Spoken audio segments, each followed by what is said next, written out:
Buenas noches y bienvenidos a Mesa de Redacción. Hacienda prohibirá endeudarse más al nuevo gobierno de la DGA y al del Ayuntamiento de Zaragoza.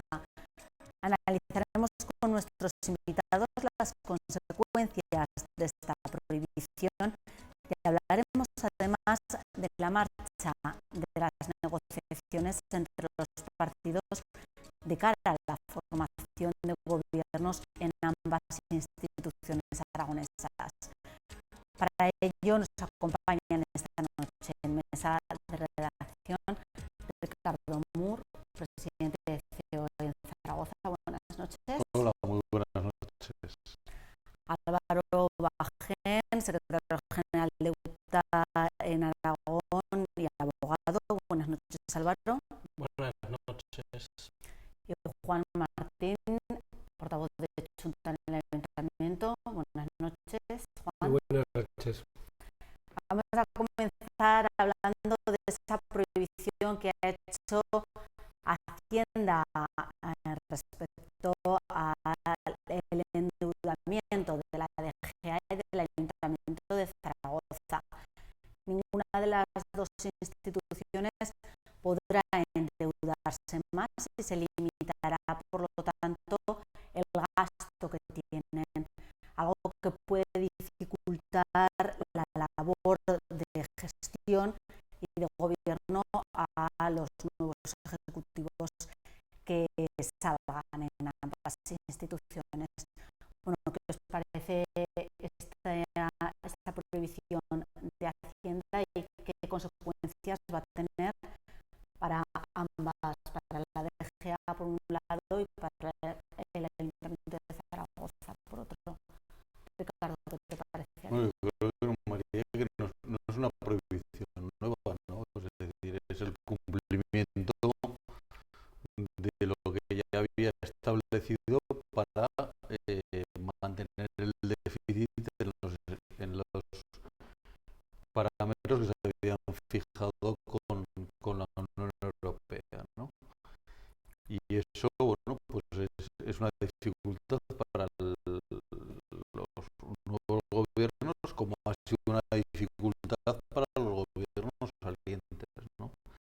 Yo creo que esto nos va, el resultado de las elecciones y la conformación de los nuevos gobiernos, sea del signo que sea, y con los partidos que estén liderando, también va a permitir aterrizar a la realidad muchas de las propuestas que hemos visto en la campaña electoral, ¿no? Y cómo gestionar una institución, bien sea el Ayuntamiento de Zaragoza o bien sea el Gobierno de Aragón, pues implica la toma de decisiones para la prestación de unos servicios sociales básicos en un contexto de escasez. Yo creo que, desde luego, yo sería el primero en adoptar medidas de carácter social, pero tenemos que ver también cómo se financian esas medidas. Si no se puede acudir a más déficit, hay dos cuestiones: o se suben los impuestos, que es una cuestión que está encima de la mesa, o se reajusta el gasto para quitar gasto de un sitio y ponerlo en otro sitio, ¿no? Y eso además puede hacerse quitando ese gasto también a lo que serían inversiones productivas, lo cual tendríamos también ahí un problema a la hora de dinamización de la economía, ¿no? Yo creo que los problemas del día a día pues los van a encontrar este gobierno que entre como el gobierno que salió, y en la medida que todo sea capaz de tomar esas decisiones, pues yo creo que va a ser uno de los principales bueno, cuestiones que va a estar atenta a la ciudadanía, ¿no? Estos primeros meses de gobierno, cómo afrontar esas decisiones. Juan, va a ser difícil esta primera tarea.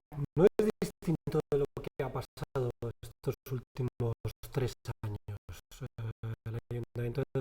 Zaragoza está en curso en un plan de ajuste, precisamente por la situación de su endeudamiento. Es bastante probable que salga de ese plan de ajuste en los próximos 2-3 meses, porque ya cumple prácticamente todos los parámetros. Después de 4 años muy duros de ajuste económico, y no es muy diferente lo que se está poniendo encima de la mesa de lo que ha vivido el Ayuntamiento de Zaragoza hasta ahora, porque es la filosofía también del gobierno del Partido Popular. Nosotros no compartimos esa filosofía. Nosotros creemos que evidentemente no hay que acudir a un endeudamiento excesivo, pero que en una situación como la que vivimos en este momento en nuestra sociedad es necesaria inversión pública. Y creemos que solo con inversión pública se puede empezar a activar ciertos motores en nuestra economía. Y desde ese punto de vista compartimos la idea de que el gobierno de Aragón y el ayuntamiento, las grandes instituciones, sean capaces de generar, de ser anticíclicas e invertir desde las propias administraciones públicas. O sea, todo lo contrario de lo que plantea el gobierno del Partido Popular.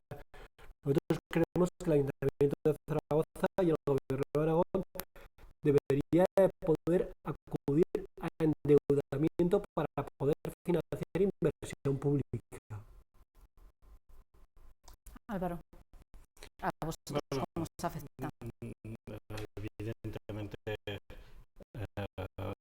nosotros estamos radicalmente en contra de estas medidas, fundamentalmente porque entendemos que un autónomo lo que fundamentalmente quiere es que aumente el consumo interno, y aumentando el consumo interno puede desarrollar su cuenta de explotación. ¿Cómo se aumenta el consumo interno en una economía como la española o la aragonesa? Bueno, los estados, el Estado español es un Estado chico, es un Estado pequeño comparado con los estados europeos. Evidentemente tenemos que potenciar más los instrumentos públicos, puesto que si lo que hemos querido hacer es una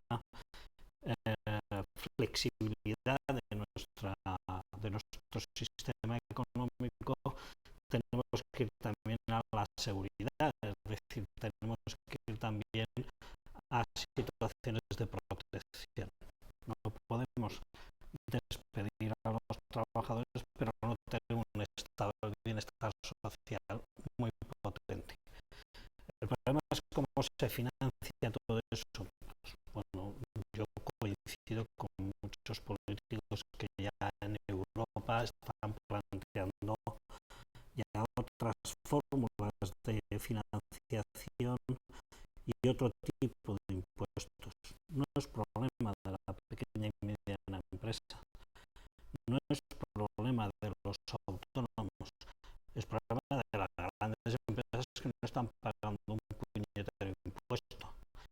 Y esto no puede ser así, y por lo tanto hay que armonizar fiscalmente la Unión Europea, armonizar fiscalmente nuestro país, y evidentemente hay todavía mucho margen de maniobra. Por lo tanto, esas políticas de austeridad que en un principio yo creo que se ha confundido, y con esto quiero terminar porque es muy largo, podría ser el debate, yo creo que se ha confundido los problemas de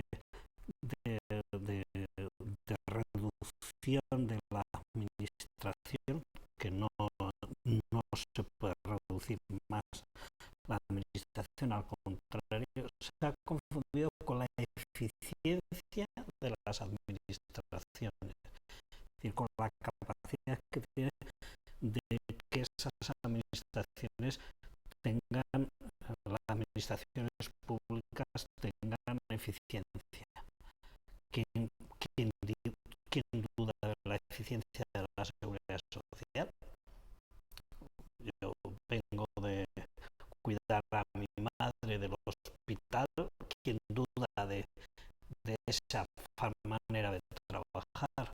Yo creo que no lo duda nadie de la administración pública, en este caso de la sanidad. Eso hay que aumentarlo. Yo creo que hay que cambiar las políticas y por lo tanto los autónomos, pero no solo porque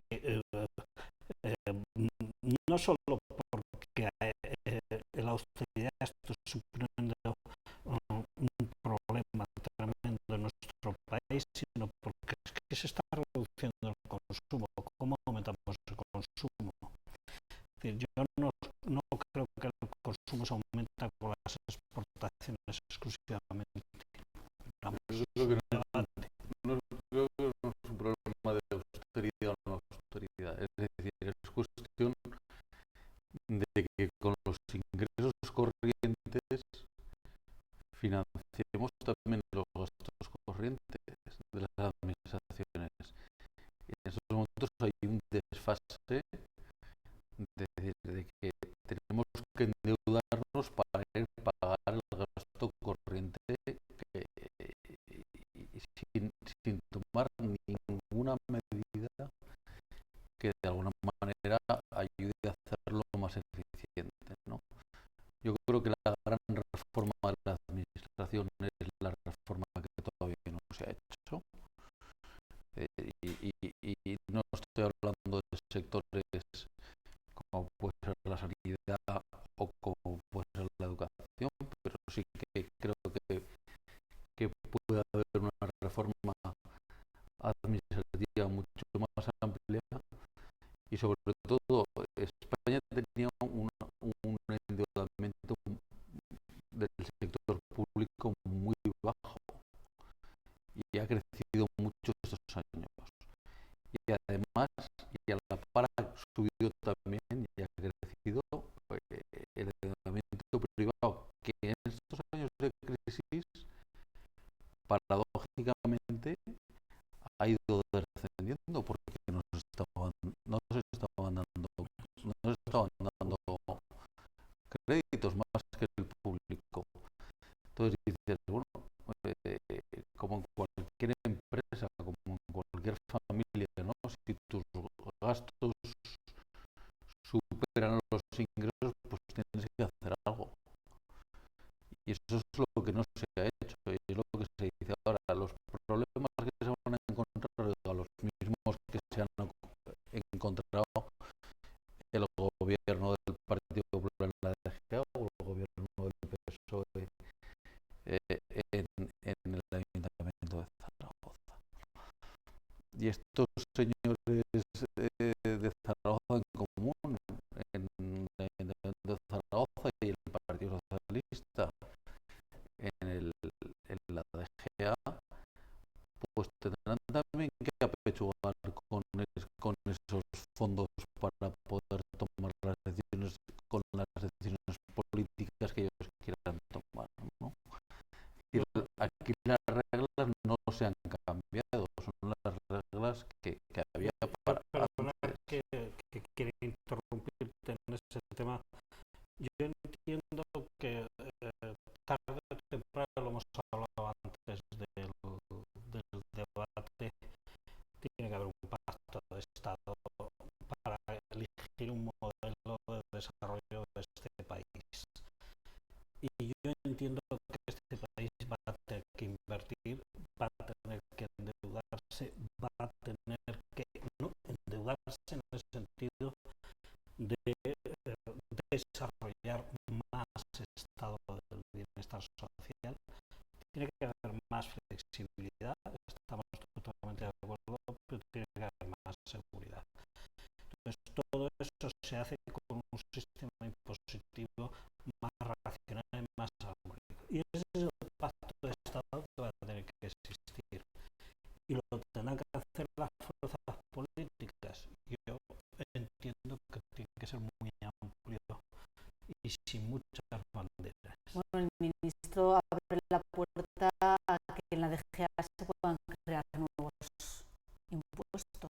En el ayuntamiento no, porque no se podría, pero sí en la DGA.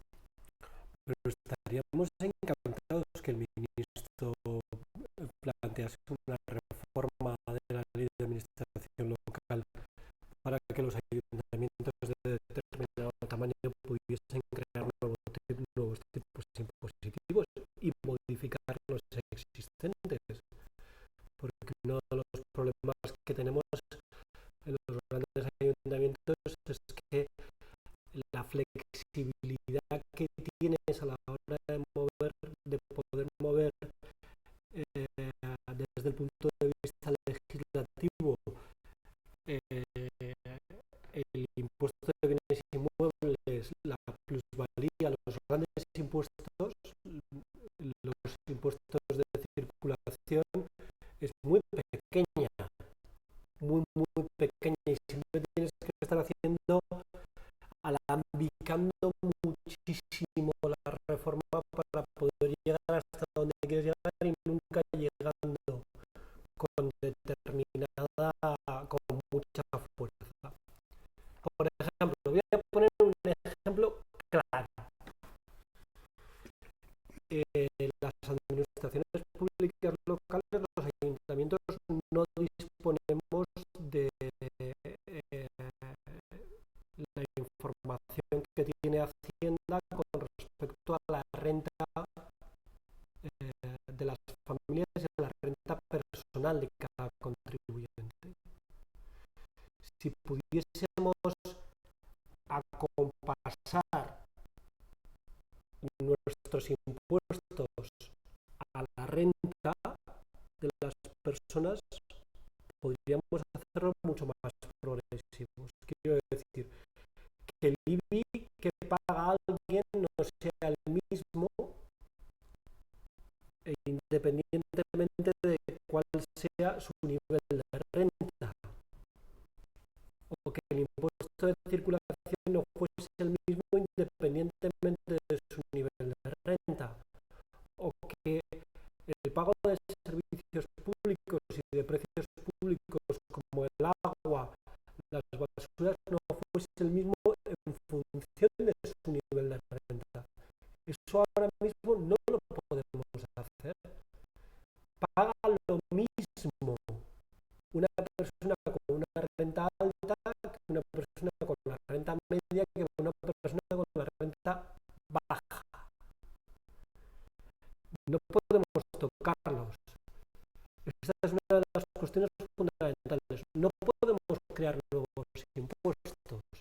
Y cuando los hemos intentado crear, por ejemplo, el impuesto que se puso en marcha a petición de Chundra, existe una tasa por la utilización del espacio radioeléctrico para las empresas de telefonía. Bueno, pues esto llegó al Tribunal Superior de Justicia y se nos denegó esa posibilidad, ¿no? Entonces, yo creo que hay una reforma pendiente y estoy de acuerdo, pero vamos a ver en qué dirección, porque la principal reforma de la administración local que queda pendiente es la de la financiación de la administración local, que sigue siendo la misma desde hace 40 años. Yo en eso estoy de acuerdo con lo que dices, Juan. Es necesaria una reforma de la ley de financiación local, pero hay cosas inmediatas, es decir, o el IBI se toma un acuerdo, o se llega a un acuerdo antes del mes de octubre, cuando se ponen las ordenanzas, o el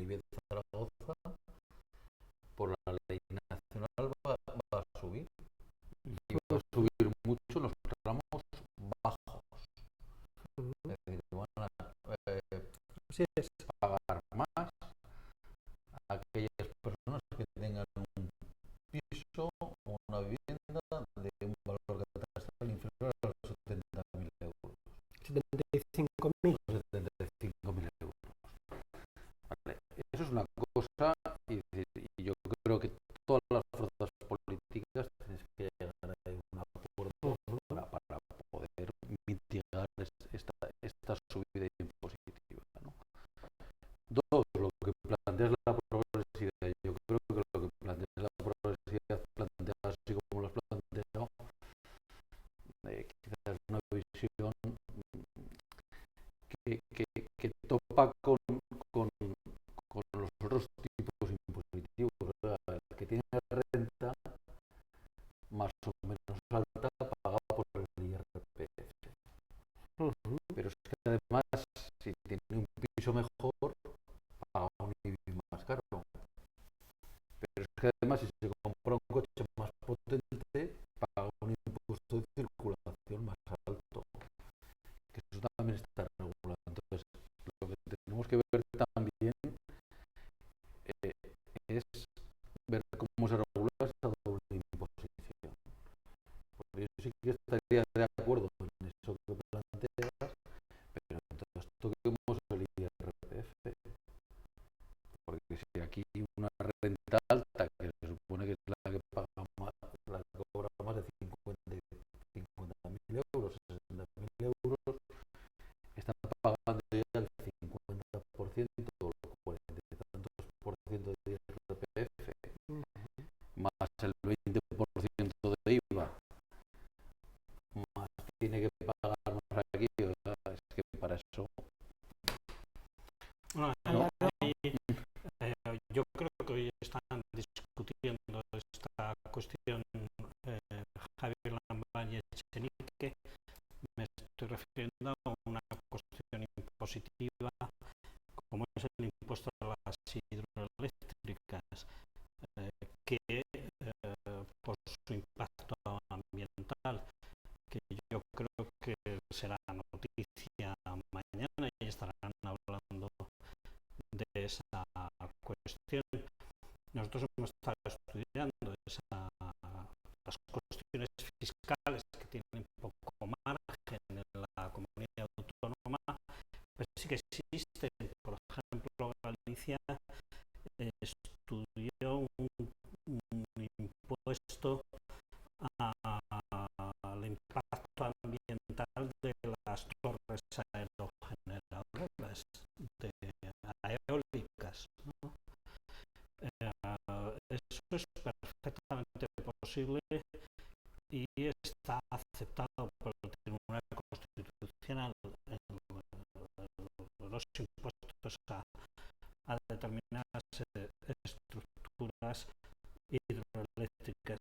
Yo creo que esta mañana me ha tocado, por otras razones, estudiar un poco las políticas activas en la Unión Europea, el Programa Nacional de Reformas de España, y estaban hablando de lo que era la armonización fiscal, y hay muy poco avance en materia de armonización fiscal en la Unión Europea. Vosotros sabéis perfectamente que hay regímenes especiales para grandes empresas en Luxemburgo que están intentando informarse de cómo están funcionando, donde están pagando grandes empresas un 0,5 o un 1% de sus beneficios.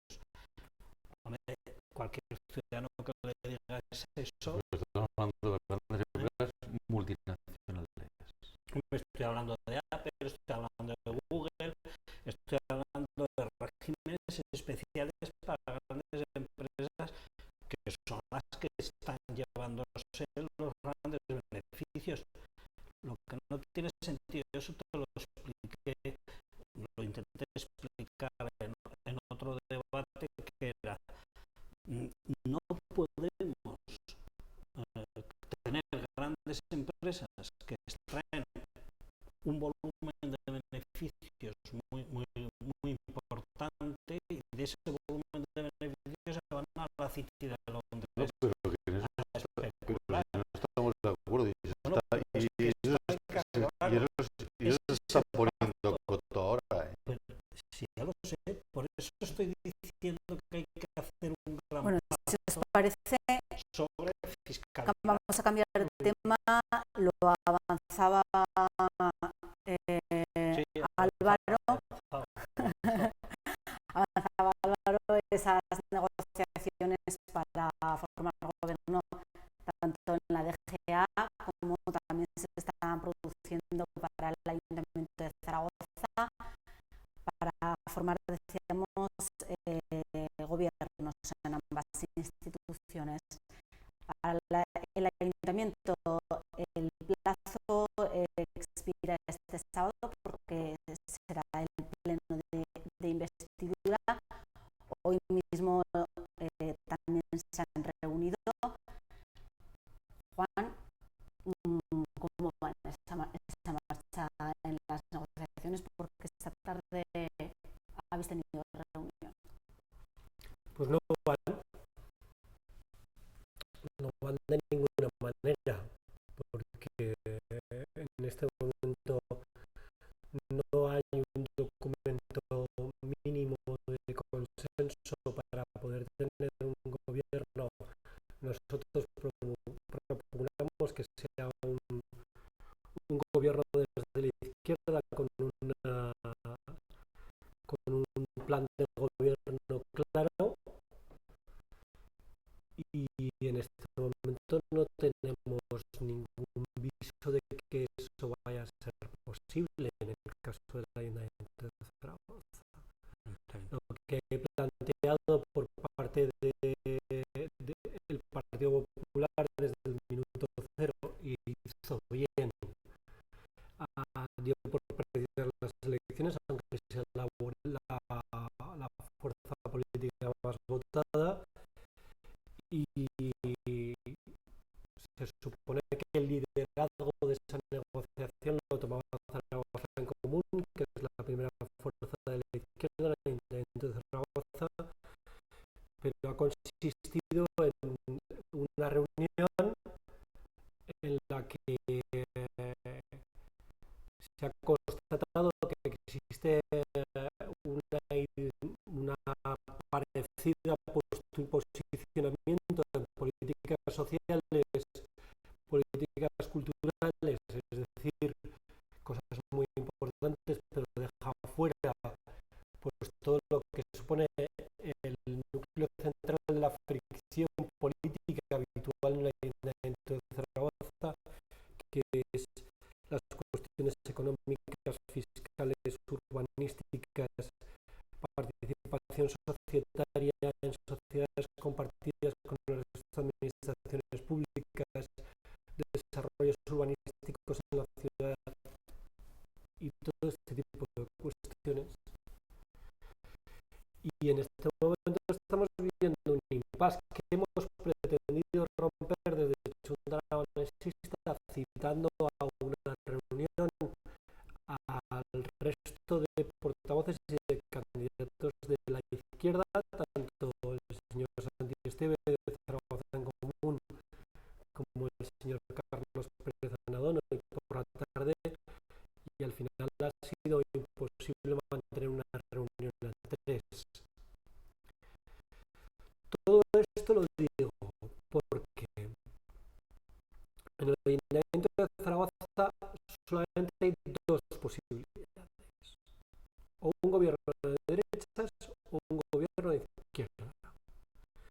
Y dentro de esas dos posibilidades puede haber gobiernos en minoría o gobiernos con mayoría reforzadas. Nosotros creemos que en este momento económico y social tiene que haber gobiernos estables, que tengan acuerdos estables, que tengan un núcleo duro de acuerdos estables, y que a ese núcleo duro desde la izquierda, que es lo que defendemos nosotros, se puedan incorporar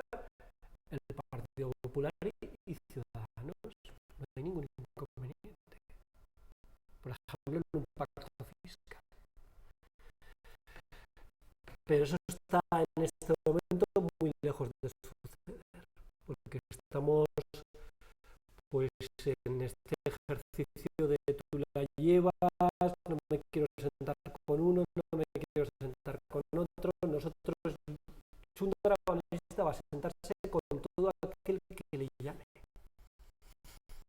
para hablar de los problemas de la ciudad, con todo el mundo, y va a intentar poner sentido común y racionalidad y coherencia, pero tenemos la fuerza que tenemos. Quiero decir que al final no puedes bailar con otro si el otro no quiere bailar. Para el sábado entonces no hay nada decidido. Vamos a ver qué ocurre de aquí hasta... Bueno, ha habido un cambio, si me permitís, importante.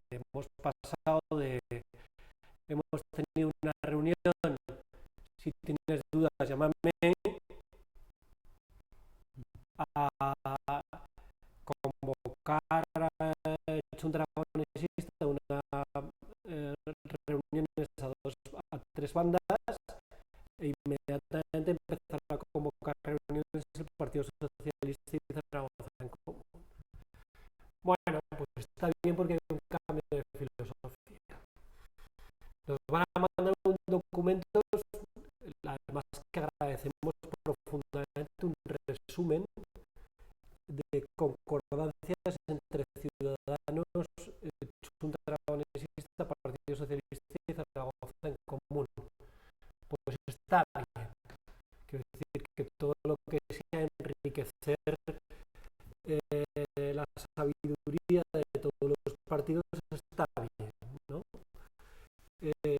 Pero nosotros vamos a mandar un documento al resto de fuerzas políticas para saber exactamente cuál es su posición en los temas que a nosotros nos parecen claves. ¿Qué va a pasar con la Romareda? ¿Qué va a pasar con la aportación de 150 millones de euros que tiene que hacer el Ayuntamiento de Zaragoza, Alta Velocidad? ¿Qué va a pasar con el desarrollo urbanístico de Arcosur? ¿Qué va a pasar qué quiere decirse cuando se dice que se va a paralizar todo el planeamiento urbanístico? Que, por cierto, no se puede, porque el planeamiento urbanístico privado no lo puedes paralizar, a no ser que haya una causa objetiva.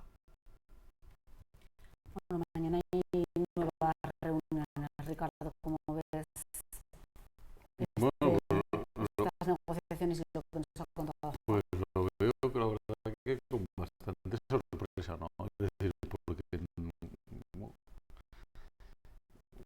yo creo que he estado durante unos años en el Ayuntamiento de Zaragoza y participando en la vida política cuando uno no tenía mayoría, como es el caso, lo que hacía es hablar e intentar ponerse de acuerdo con los partidos con los que creía que podía tener una mayor afinidad, ¿no? Y esas negociaciones eran duras y eran negociaciones programáticas y eran reuniones donde se tomaban con seriedad, ¿no? Entonces, en este caso, yo lo que veo es que hay una fuerza que en este caso está liderando la conformación del gobierno en el Ayuntamiento de Zaragoza, para lo cual quedan 4 días, que las reuniones que han mantenido ha sido pues en un banco en la Plaza del Pilar, 20 minutos con 37 grados que hace en Zaragoza, donde han podido hablar de muy poco, ¿no? Y a mí yo creo que la transparencia está muy bien y es loable, pero es necesario conformar un gobierno estable sepa lo que tiene que hacer al día siguiente y que tenga una mayoría lo más reforzada posible. En este caso, si Junta Aragón exista, salvo que yo haya hecho mal las cuentas, suman 15 concejales. 15, sí. 15 concejales. La mayoría está en 16.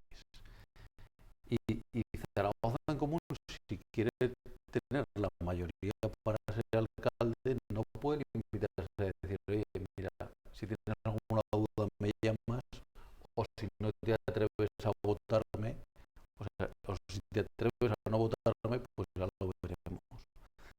Yo creo que esas no son formas a la hora de conformar un gobierno estable que va a pasar por muchas vicisitudes a lo largo de 4 años, porque los 4 años son muy complejos en la vida de un ayuntamiento tan grande como el de Zaragoza, ¿no?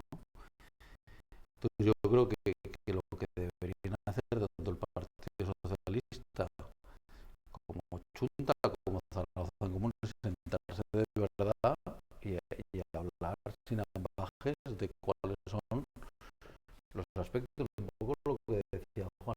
Mire usted, la romareda la van a mantener ahí o se va a hacer en otro sitio o no se va a hacer. ¿Qué pasa con el planeamiento urbanístico? ¿Qué pasa con la policía local? Oiga, van a quitar las unidades o no van a quitar las unidades. ¿Qué va a pasar con los impuestos? ¿Van a subir, van a tomar el acuerdo del IBI o no van a tomar el acuerdo del IBI? ¿Qué pasa con el planeamiento urbanístico? ¿De verdad lo van a paralizar? O yo creo que son aspectos, o qué pasa con las contratas municipales. ¿Apostamos por la remunicipalización o la política de movilidad? Vamos a tranvía sí, tranvía no, el metro, el autobús, la bici. Entonces yo creo que son de las cosas que hay que hablar, ¿no? No es si te atreves no me votes. Yo creo que eso, en cuanto a formas democráticas, pues de alguna manera pues no están a la altura, ¿no? Álvaro. Bueno, en el Ayuntamiento de Zaragoza hay un discurso político, hay gente nueva que hay que darle una oportunidad. Vamos a ver cómo desarrollan ese planteamiento. Evidentemente, la política que se sigue en el Ayuntamiento de Zaragoza es compleja. Estáis mencionando que hay gente que tenéis experiencia sobre esa complejidad. No es tan simple como votar a un alcalde, tiene su complejidad y habrá que desarrollar políticas más transparentes. La transparencia no es espectáculo, no lo digo por lo que has comentado, pero la transparencia no se puede convertir en un espectáculo. La transparencia es algo más importante. Y con relación a la Diputación General de Aragón, que también hay que comentarlo, hombre, aquí hay un planteamiento de un decálogo que está plantea Echenique al resto de las fuerzas políticas de izquierdas, un decálogo que suena un poco a un acertijo matemático, en el sentido de que vamos a hacer una gran batalla, vamos a poner una pirámide con distintos escalones y si gana la batalla el que multiplicando por 2 los objetos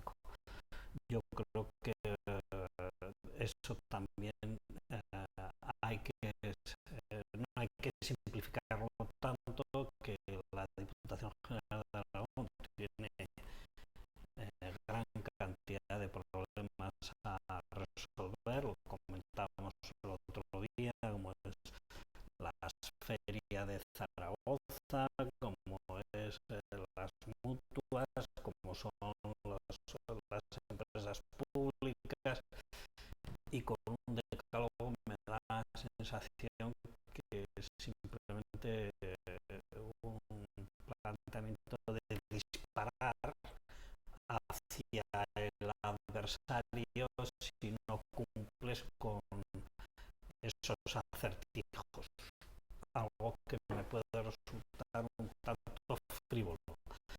Pero en cualquier caso vamos a dar confianza también a las nuevas formaciones. Yo creo que, por lo que estábamos diciendo antes, dentro de un par de años hay que hacer un frente amplio de armonización fiscal en este país y de resolución de esta crisis, que si no, no vamos a salir. Por lo tanto, habrá que arrumbar con muchas banderas que van a tener que desaparecer y empezar a defender cuestiones muy prácticas como las que tenemos los autónomos. Bueno, analizaremos en esta mesa los próximos días las novedades en estas negociaciones. Antes de irnos, sí que me gustaría que comentáramos otro tema, la visita de Felipe González a Caracas, a Venezuela, para participar en la defensa de los opositores al régimen de Maduro que están detenidos. Una visita que no ha sido bien recibida por los partidarios del régimen. Bueno, como lo veis vosotros, tiene Felipe González podría actuar como abogado, como se le ha criticado desde el Tribunal Superior del país, de Venezuela. Dicen que no se puede, que no podría actuar como abogado defensor. Pero es que no estamos hablando de eso. Yo es que creo que se equivoca quien en Venezuela piense que no puede venir alguien de fuera a poner encima de la mesa sus conocimientos en defensa jurídica, en este caso el señor González, si es que los tiene,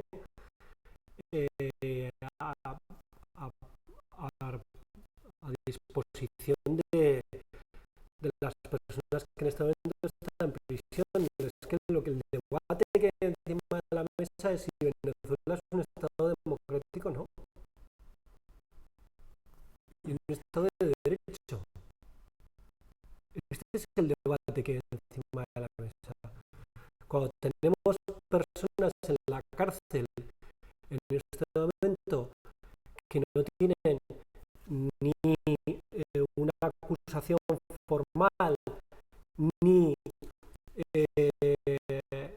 se les tienen derecho a una defensa en condiciones de dignidad y de legalidad, pues el debate es ese, y lo que tiene que demostrar, bueno, no tiene que demostrar nada el Estado venezolano, pero lo que sí que tiene que conseguir mandar un mensaje muy claro a la comunidad internacional, y la comunidad internacional tiene que saber que se están dando las garantías de defensa mínimas, las garantías democráticas mínimas y las garantías de legalidad mínimas, y da la impresión de que no es así.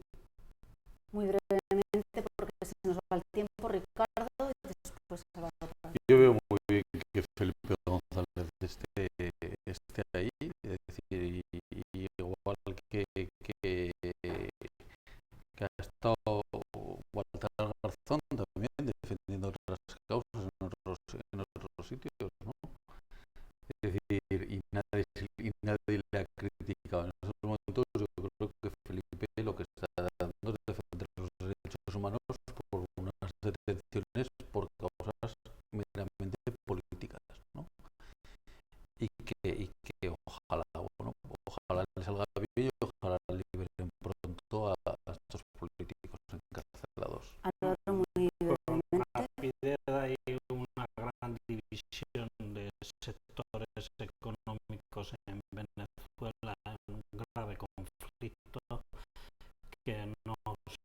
si se va a poder resolver.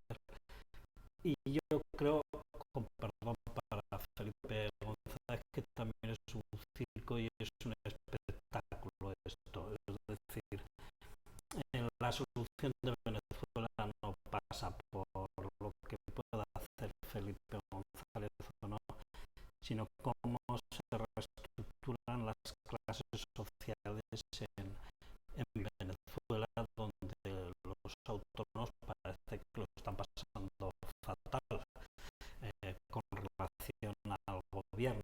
Es decir, no hay una gran libertad en ese sentido. Pero yo creo que hay mucho circo. Bueno, con estos últimos análisis nos despedimos, se nos ha ido el tiempo. Muchas gracias a los tres por habernos acompañado.